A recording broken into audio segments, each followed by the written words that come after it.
We've made a ton of money by playing that cycle.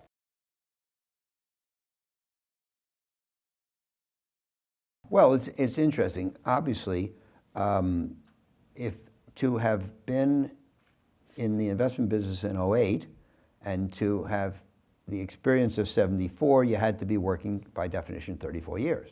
But the truth of the matter is that the investment business was terrible in the decade of the 70s. You couldn't get a job in the 70s. I know people, classmates of mine from grad school, who wanted to go into the investment business, but rather than get out in 69, when I did, they got out in 70, they couldn't get a job in the investment business for their whole lives. And they dug in other fields. But the point is, you had to have your job in the 60s. And that means by 08, you had to be working more than 40 years. How many people work more than 40 years? So by definition, the pool of people with the recognition of the past pattern is very small. And, you know, clearly we ran into very difficult problems. The overinvestment on high leverage in the subprime products in 05, 06 caused the loss of some of the most important banks and investment banks, and people started talking about the end of the world. And security prices melted down, loan prices melted down, and activity froze because everybody was uncertain. Will there be a tomorrow? If I buy anything today, will there be a market tomorrow? Will it have any value tomorrow? And all liquidity dried up. And as I say, people were talking about the end of the world, and it was the most pronounced cycle that we've lived through. But still, there was really no reason. I mean, I kept thinking about what Roosevelt said: the only thing we have to fear is fear itself. People were just afraid. They weren't afraid of anything rational. They were just afraid. And what you had to do is you had to keep your wits.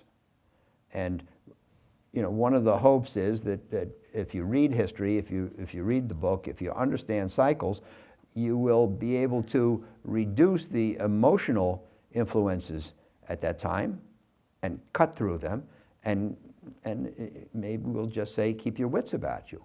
So we concluded in late 08, after the bankruptcy of Lehman Brothers put the markets into free fall, that will the financial world end or not? And what we said was that it's hard to predict the end of the financial world. If you conclude that the financial world will end, it's hard to have any idea what to do. And most of the time, the financial world doesn't end. We also made a very simple calculation.